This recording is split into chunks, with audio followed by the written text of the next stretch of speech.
All right, this is Derek Hall with FitnessVolt.com. Today I'm being joined by a 25-year-old Canadian powerlifter who's been making big waves in the scene lately. She has done it all from winning national championships, setting unofficial world records. She's a real big name for herself. Please welcome Jessica Buettner. Jessica, how are you doing today? Oh, pretty good. Just sitting in my home gym right now after work and can't complain. How about you? Not too bad. How was work? It's good. I'm a pharmacist, and it's been pretty busy lately with all the changes with COVID, but pretty good. It's getting better. Thank you so much for taking the time out to join us today. So tell us a little bit about your background. What interested you in powerlifting? As far as how I started, you mean? Yeah. Actually, I used to do track and field on the university team. I was a pole vaulter, and I sprained my ankle really bad doing a dumb snowboard trick, and that pretty much ended my pole vault career right there. So I started lifting weights over that summer, and I really just fell in love with it, and it took off from there. What snowboard trick were you trying to do? Oh, it was nothing real specific. I was just trying to jump over this rock that was in the snow, and I thought I could do it, but my boot was loose, and then I totally 100% folded my ankle over, and I got a really bad high ankle sprain that lasted for about 10 weeks. Ouch. And so was it while you were rehabbing that injury that you started lifting weights and you kind of found powerlifting, or was it a little after? Absolutely, yeah. It was when I was rehabbing that, because honestly, it wasn't the same for probably 4 or 5 months after that.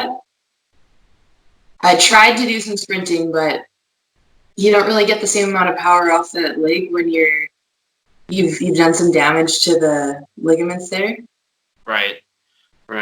And then once you started powerlifting, about how long was it before you realized that you wanted to kind of pursue that as a potential, career path? It took quite a long time. I knew I wanted to continue with it, but I still stayed on the track team for 3 more years after that. And track was the priority until probably 2018, I want to say, 2017. So even while you were competing as a powerlifter, you were, doing some big things in track still? Focusing on track training, yeah. I'm not going to lie. I was always better at lifting weights. There's something about track and field that I just always loved, but I wasn't as good at it, if that makes sense. Yeah, sure. Yeah. So one of the biggest things about you that people have found inspirational was the fact that you have been so successful, but you still have type 1 diabetes, right? So how has that affected your powerlifting career? I'm sure diet's a big thing. What kind of effect does that have on your diet? Actually, having type 1 diabetes really motivates me to keep my diet in check. And then it also helps me to, stay in my weight class when I'm keeping track of it properly. But it is really hard as far as my sugars going up and down in training and especially competitions. But it's just something I always have to deal with. So I always say that nothing's impossible with type 1 diabetes, but it's just always going to be more difficult. Right. What's your typical daily diet look like with having type 1 diabetes? I try and stick a little more on the lower carb side. I pretty much eat eggs and avocados every single day for breakfast and that kind of thing. Lots of steak and veggies. Really, really dark chocolate too. That is a very big part of my diet for sure. Yeah, lots of stuff like that. Tons of peanut butter, natural peanut butter. Gotcha. Is there any specific, staple that you have to have in your daily diet besides that dark chocolate? Maybe there's a cross between peanut butter or steak. I'd pick steak though for sure. If I had to choose one. For sure. Oh. I'm very right? Yeah. So, about how many calories do you think that you eat a day? Do you count those, or? Yeah, I do. When I'm not really focusing on a weight class or anything, around 2,700 to 3,300 would be maintaining body weight. And then if I'm dieting, it would be 2,500 or less. About what do you walk around at, outside of competition? Oh, I try and be lighter. Right now I'm about 180 pounds, but usually I try and aim for like 173, somewhere around there. Gotcha. That quarantine life getting to you a little bit, huh? Yeah, I won't lie. Yeah, definitely. I think it's affecting us all a little bit. That snack cabinet's just way too close, So what about cheat meals? Do you have any cheat meal favorites that you like to sneak in every now and again? Oh, I'll absolutely annihilate Reese cups. That's probably my favorite thing. And then I really gotta stop eating cheese because I just like melt cheese on stuff and keep eating it. So I just try not to buy it and hope for the best. What about supplements? Do you take any sort of supplement stack? Uh, yeah, creatine for sure. And then I only take pre-workout, the diamondized kind, on my heaviest days. And I like the protein powder too. Gotcha. Now, I was wondering, you said you work as a pharmacist, right? How has that affected your knowledge of nutrition and supplements and what's good for you? Does that have any sort of effect on, your knowledge of that aspect of the game? Oh yeah, I'd say so for sure. Just even the classes I took in university, I swear I was the only person in my class who was absolutely fascinated by biochemistry. That was my favorite one. But it just gives me access to lots of research articles and lots of quality information about those topics. So that's been awesome. How long have you been doing pharmacy work? I graduated in summer of 2018, so closing in on 2 years now. And you really enjoy doing that? Is that something that you see yourself doing long term? Yeah, definitely. It's a little bit. I see myself moving to a different city probably, but it is something I enjoy. I like helping people make a positive change in their life. You're from Saskatchewan, right? Yep. Where do you plan on moving? You gonna stay in Canada? Or are you gonna move further south? What's the plan as far as that's concerned? Hard to say. I mean, I'm in a smaller town right now. Um, and back to the snowboard accident. If you've been to Saskatchewan, you'll probably think it's hilarious that I injured myself so bad because it's really flat here, super flat. Like there's barely any hills or anything. Oh, funny So, slopes, and they gotcha, huh?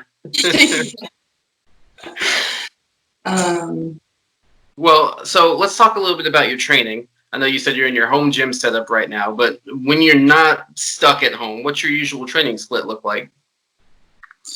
I like to train in the morning before work. I do squats 2 or 3 times a week, deadlifts 2 times a week, bench 4 times mixed in there. Um, I try and get it all done in one session, but sometimes I do 2 a days. And if I'm dieting, I definitely add another session of cardio in there. So when I'm going towards a competition, it's pretty invasive for sure. Right. What type of cardio do you like to do as you're kind of dieting down? I love that rotating staircase. Hmm. Gotcha. What's your favorite exercise overall? It's hard to say. I like RDLs, like Romanian deadlifts, and I really like front squats. Okay. What about your least favorite? Do you have an exercise that you just dread working on, but you know you have to? Oh, probably hip thrusts because they are just so hard to set up, and then it's just the worst. Gotcha. What about let's see. So your last competition was a few months ago. You did really well too. You hit what is it, three unofficial world records, right? Nothing, no big deal. How did that make you feel as you were hitting that weight and you knew that you were, hitting those numbers that nobody else has hit before? I was so focused at the time, but I was more than just happy. I don't know, just it's so satisfying to train that hard and then hit your goals and go through a weight cut like I did that day. Um, it was just one of the best days I've had in a long time. What was the weight cut like? Was it real bad? Yeah, my blood sugars were kind of off, and I just wasn't losing weight in the sauna. Like normally losing a couple of kilos in water weight is not too bad for me, but that day it was just not going well. Does the type 1 diabetes, does that give you grief when it comes time to diet and cut weight? Or is it just you kind of have it down to a system at this point? I do have it down to a system, but it's really hard for some of the finer points. Like if my blood sugar goes low, then I'll be forced to eat, which when you're on a cut really sucks. Um, Counteract. it's like mindless hunger when your sugars are low and your brain's shut off and you're just like, I want to eat everything in this room. So that's tough. And then if your sugars go too high, on the other hand, muscle can start wasting away. So that's just more stressful in general. But How much yeah. did you having to cut for that competition? Um, oh God, probably more than I would have liked for sure. I lost about 5 or 6 pounds of body weight and then 2.5 kilos in water weight, so about another 6 pounds or so. Do you feel like having to cut that affected your performance? Do you think you could have done even better had you not had to cut so hard? Maybe a little bit because my quad was cramping really hard when I was doing squats, but it really gets me dialed in knowing I have to be at a specific body weight with my diet and everything. So it also helps me focus. It's a weird sort of parallel there, paradox. I don't know. You'd be surprised how often people say that. I think it's something about that goal in mind. It makes it easier to just focus on the day-to-day tasks. Now, that was about 3 months ago that you did that competition. I know obviously things are a little bit complicated right now, but do you have any plans for your next meet when we might be able to see you again? The next meet is going to be IPF World Championships if they're on. They're supposed to be postponed to September now. Mm-hmm. So that's what I'm training for in the living room. Trying to set those weights down quiet. Now, obviously, training has been difficult to say the least, I'm sure. How has quarantine life been treating you over the last few weeks, month or two? Month or two. It started off pretty rough because I didn't really know if Worlds would be on. So, you're in that slump of do I train, do I not train? But then it really started getting better when I got my weight set and my coach wrote a program for me. Now I'm up at 6 or 7 in the morning trying to deadlift, hoping my neighbors stay asleep, that sort of thing.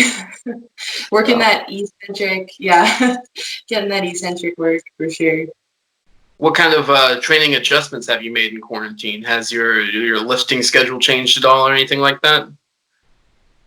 My schedule is pretty much the same. I still try to do the morning. It's just the exercises are a bit different. I can't really do a lot of accessories. I just pretty much stick to the core movements. Mm-hmm. I don't have any dumbbells or anything. I just have a bar and weights to put on it and a squat rack. So Now, I know a lot of athletes have had trouble getting the heaviest weights that they can usually do to train heavy. Has that been an issue for you? I have enough weights to hit some PBs, but I won't be able to deadlift my heaviest for sure just because of the floor. It's yeah, I don't think my landlord would like that. But squats I've been hitting some pretty good numbers so far.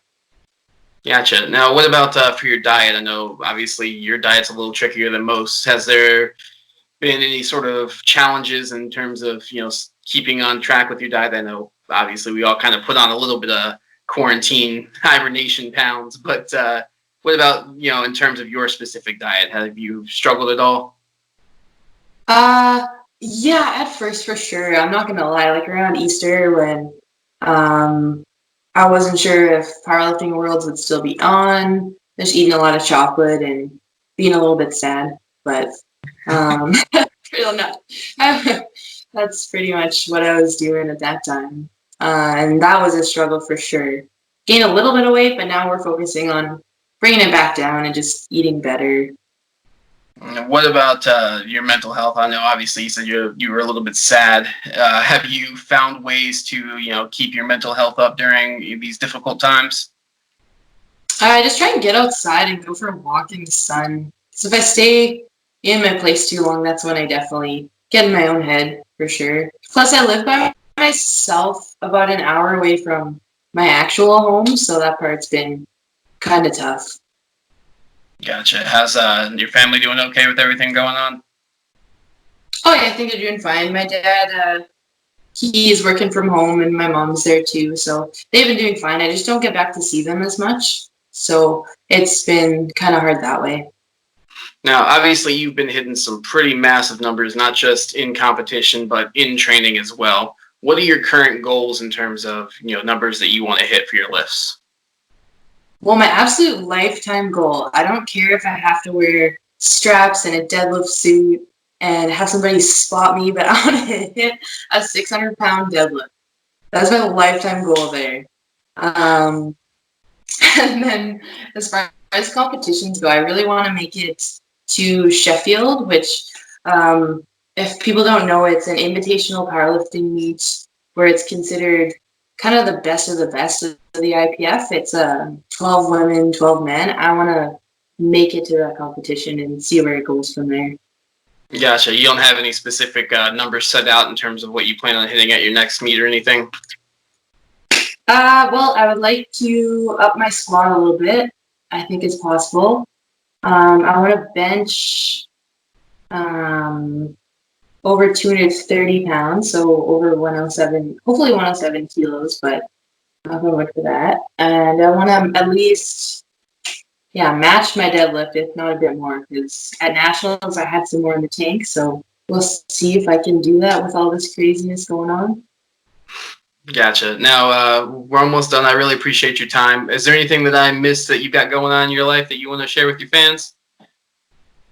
I don't think so. I just want to say, keep training hard. If you don't have equipment, then just try and stay in the game mentally. It's all we can do right now.